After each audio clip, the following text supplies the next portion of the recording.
Marriott got their bid in 90 days later. They turned around and sold the property to Marriott for 10 times more.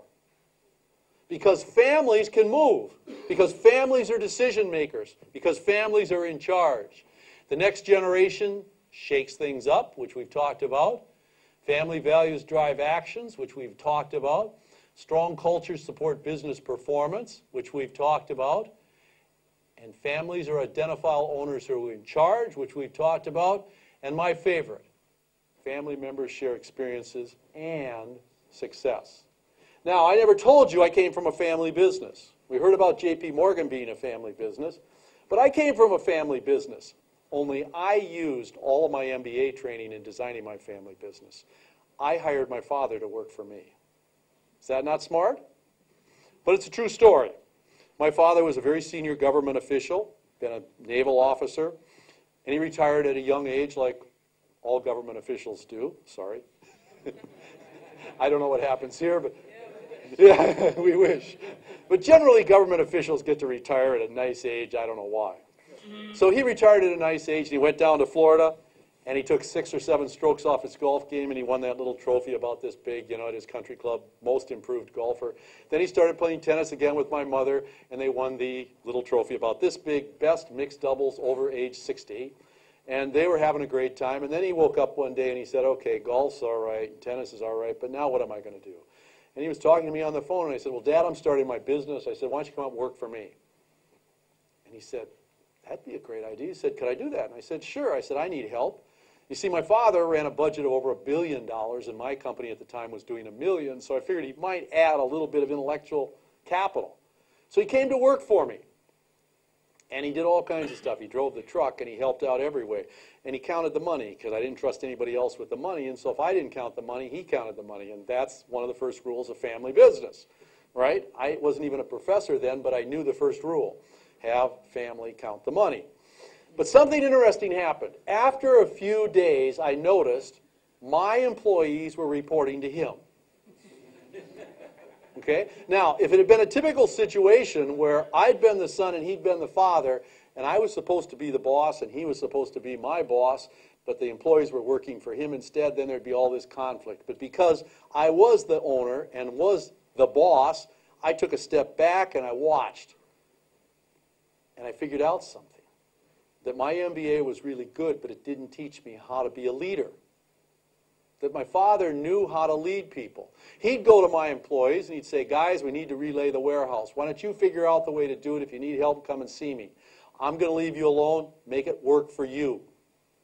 And a few hours later, they'd come back and it'd be perfect. You know how I used to do it? I'd go in and say, I want this here, this here, this here, this here. And I didn't know what I was doing, but I was the boss, so I was in charge. Young manager syndrome. Well, after 6 months, I learned a lot about management. In fact, I'll make the argument I learned more from my father than I did from my MBA. And at the end of 6 months, winter came to Minnesota where the business was, and so I had this logical transition of 2 feet of snow and minus 10 degrees Celsius to push him back to Florida. So my father went back to Florida. I took over my own business, but I took over as a much better leader and a much better manager. And the last thing my father talked about, the last time we were together before he died a couple of years ago, he was telling me the story about when we were running my company together. Well, that's what you have in family businesses. You've got a chance to share the most important things you're going to do, your careers and what you do for the family. And so my argument is we better pay attention to all these things so we don't screw that opportunity up, because that truly is a gift. That's a gift that's very special in family businesses. And it's a gift that makes us more powerful. So these are my thoughts for the night. Our plan is to now take some questions. Correct? Sit down, please. Yes, sir.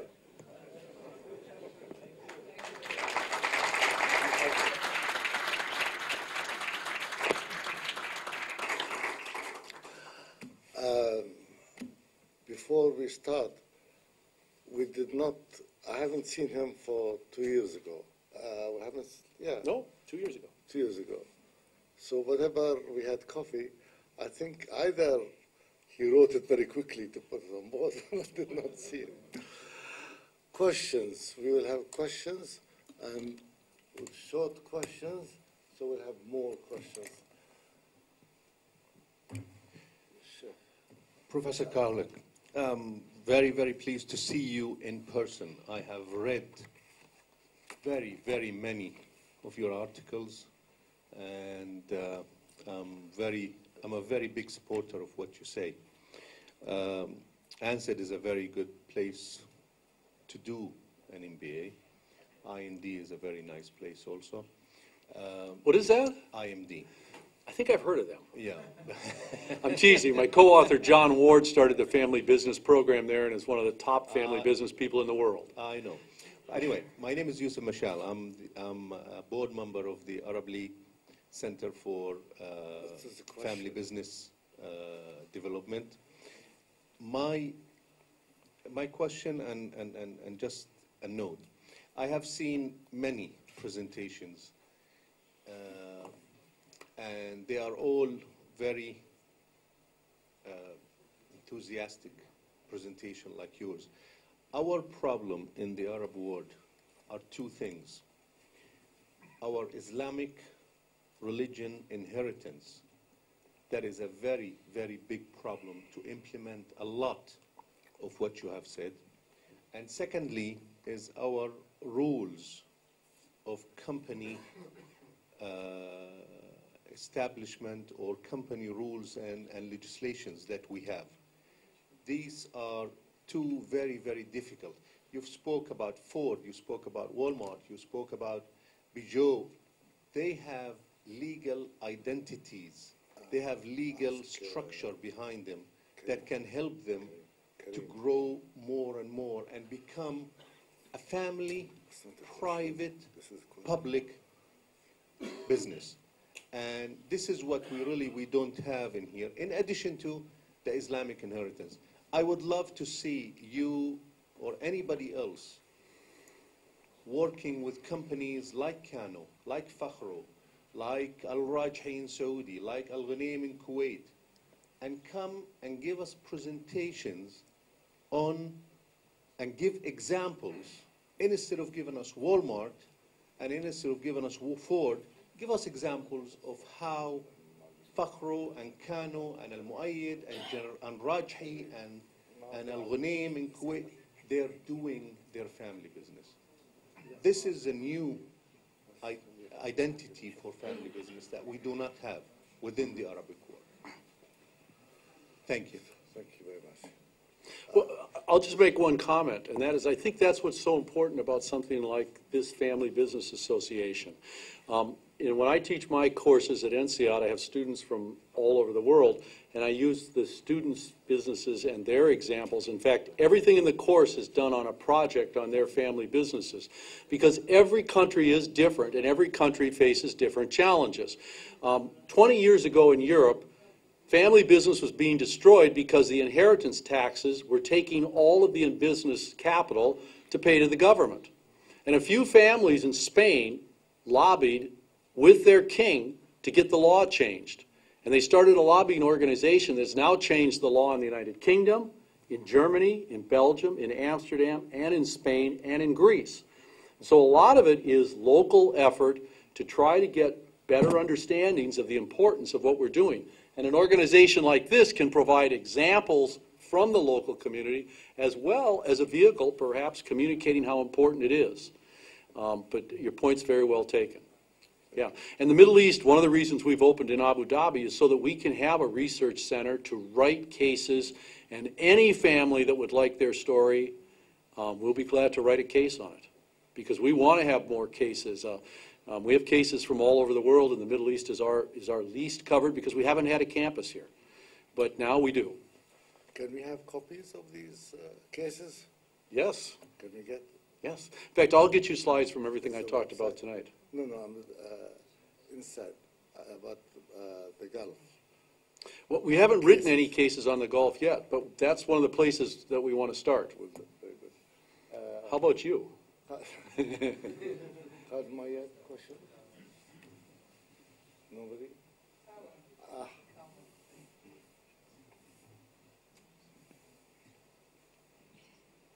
Thank you so much for the wonderful presentation that you gave us tonight, and really gave me lots of insights on the things that we do in government, which is probably not too far away from, creating family businesses. In my ministry, which is social development, we deal a lot with poor families. And one of the programs that we have, or the initiatives is how to help people to start their own businesses from home. We do help them, and we created centers, we created marketing programs for them. We even created a center of excellence of how to run a business from home. But one thing I really learned tonight is that the programs that we have given them, we are talking about micro business, really micro business, and with a microfinance. But those families, those are the seeds of probably in the future could be a very good family business. We teach them how to do bookkeeping, how to use technology, how to do good marketing. But what I see from the programs, we never thought of how to instill family values among them, or how to make them work as a team, because this is what we are trying to do, is to make the whole family work together. But creating or instilling those family values, are there any kind of programs that you do really of how to instill or how to teach them or how to kind of preach them how to have family values, how to work together, how to share experiences? Because sometimes those things, you might need to, give them practical experiences in them, for them, or teach them about it. So are there any kind of programs? I'm talking about really micro level of businesses. Thank you. I would have to answer at NCIAD, there isn't. I ran a microeconomic development program in the United States for families in the inner cities. And you're exactly right about the values and about the other points. But we don't have anything that we do around that. When we work with large global families or any organization, the first thing I do is have the family articulate the values. What do we stand for? Why do we exist? And have everyone agree on that, because that becomes your criteria for decision making. But I'm glad to hear about your economic development program, because families are the basis of economic development. Immigrant families in the United States are, the backbone of the economy. Do you have something that maybe when they get back, send some information to the minister? I'll look and see what I can find. Okay. Dr. Abdul Latif. Excuse me. Can we get a microphone, please? Not face up.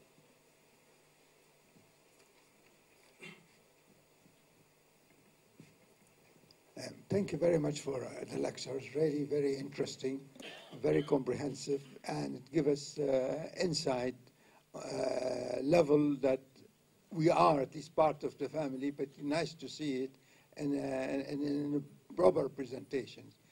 What I'm really interested in, family in this area get together to create wealth and to create, if you like, an importance of being strong family getting together. That somehow deprive individual from his input. He have to put his input within the family. Isn't that as sensible as an alternative with a big family, and to encourage the member of the family to go everyone in different directions and have 5 ideas or 5 projects or 5 company, than to have big company and it have its own problem? I'd like to have your comment on this. My answer to that is that a model we see a lot is this idea of multiple entrepreneurship within the family. I know a Saudi family that was a finance family, but also is in the seafood business because one of the relatives came up with an idea on shrimp farming. So, I think this idea of having multiple entrepreneurs, some families actually create a venture investment fund in their family so that young family members can go out and try new ideas and develop things. One of the best successes I've seen is a European family that I've worked with where one of the sons did not work out in the retail business. He hated the business. He wasn't very well received by anyone. And he went to the family and he said, I've got another idea. This was about 20-some years ago. He said, alternative energy. And the family had never heard of that, but he convinced the family to invest in a company that made alternative energy products, and now it is about 10% of their total 20 billion euros of sales. So definitely, I mean, the more forms of entrepreneurship and the more opportunities people can have to be entrepreneurs on their own, the better. A lot of large corporations are starting to do this. The success of 3M has been the fact that they'll give the employees what they call genius grants to go out and pursue a business idea and development, even if it's not part of the 3M product assortment. Professor, thank you very much for this informative presentation. My question is that in publicly held companies, the process of grooming future leaders, sometimes, most of the time, is characterized by smooth process. You have high potential reviews, you have a comprehensive assessment of talent in the organization, you have a very rigorous succession planning process in place, you have performance evaluation reviews, without any creating friction among the top leadership of the organization or among the people who are groomed for these higher positions. In family-owned businesses, the process of succession planning, identifying talent, performance evaluation, individual development plan, talent assessment has always been characterized by friction, sometimes conflict, creating different opinions. So what do you think about this? And you're in the HR business, right? Well, I think you've kind of got a cause and effect here. Are you saying that doing performance reviews and professionalizing how we select the next leader creates the friction? Or is the friction there? Because I will argue the friction's there. If I have 3 sons, 3 daughters, and only one of them gets to be the CEO, then there's a natural conflict and friction there. I think you make it work better by putting a logical process in place where you say to the 3 kids, we're going to look at our business plan, we're going to look at your performance, we're going to have you assessed, we're going to give you training and all these other activities. And a lot of families around the world are doing that. So the friction's there. And the best example I have of it is a family that I know where there were 3 kids. Oldest daughter was a lawyer. She was nominated to be a federal judge, and so she was waiting for her appointment. So she was a world-class securities attorney. The number 2 son was a medical doctor and a researcher at a big hospital and one of the top neurosurgeons. The number 3 son got his MBA and went to work for their father, who was an inventor, 20 years earlier. And the father had invented all kinds of things, but had never made a commercial success. Once his youngest son with the MBA got in there, they created a very successful family business. And the 3 children were going to inherit the business 1/3 each. And after about 20 years of being the number 2 to his father, and he was in his 40s, the father decided on his own to appoint the youngest son as the CEO. And he called a New Year's party. And at the New Year's party, where there were 200 family and friends, he poured champagne for everyone, and they toasted the glasses. And he said, I have a toast to make for the new year, and that is my son is going to be the next CEO of our family business. And his oldest sister dropped her glass, and she left the room. And the father followed her out into the hallway, and she said, what's wrong? He said, your brother's done an unbelievable job. Neither you or your younger brother have any interest in the job. She said, I know, Dad, but she said, it's my business too. You could have at least told me what you were going to do. This is the emotional, the human part. And what I will argue is that we have to be sensitive to that human part. Okay? And that conflict, she didn't want the job. She felt her brother was totally capable and deserved it. But she didn't get told. And when we do succession process, when we do performance reviews, when we talk about careers, we then take away some of that human friction. So to me, it prevents the friction. I just want to go further. You did not talk about, you did not talk about women and the role of women as women leadership. I know it is difficult for you professors not to give women the role that should be in family business in your writing. What I was saying is that I was looking as to where does family business have leadership. In other words, sorry, in a different way. I don't know where is a family business that is run by a family, by a woman. The only one I know of is in Brazil. There's two families who actually run the family. But I don't know, you know, you talk about Cargill is men. In the Middle East, they're all men. Maybe they are women because this is a sister or the brother or whatever. But we don't see a reason, I don't see a reason why we don't have women as the head of the family. Well, let me try to answer that question by sharing a story. Most of you probably know the company Roche. They're one of the largest pharmaceutical companies in the world. And Andre Hoffman is the deputy chairman, and his family, the Hoffman family, is the controlling family. They are the controlling shareholders of Roche. And Andre was with me in Asia, and we had a whole group of Asian executives and European executives, and we were sharing examples. And Andre was going to do the last speech and answer a few questions much like this.